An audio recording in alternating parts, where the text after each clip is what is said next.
Değerli izləyicilər, videonu bəyənib kanala abunə olun ki, hər kəs son xəbərlərdən anında məlumatlansın. Aktyor Ruslan Sabirli Qazaxstanda avtomobil qəzasına düşüb.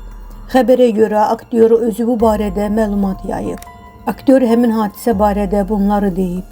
Demişdim sizə, Qazaxstanda gecə trasla maşın sürmək təhlükəlidir. Bu da nəticə. Qarşıdan gələn avtomobil uzaq işıqlarını yandırıb deyə sürücümüz yola qəfil çıxan iki atı görə və vaxtında reaksiya verə bilməyib. Şükür salamatçılıqdır. Burada at əti yeyilir deyə əksəriyyəti də at saxlayır və onlar sürü ilə gecələr çöldə gəzirlər. At oğurlamağa görə böyük cərimə olduğu üçün at sahibləri rahatdırlar. Təhlükə isə ondan ibarətdir ki, atlar sürətlə qəfil yola çıxırlar və digər heyvanlardan fərqli olaraq onlar işığa, yəni maşının işığına qaçırlar.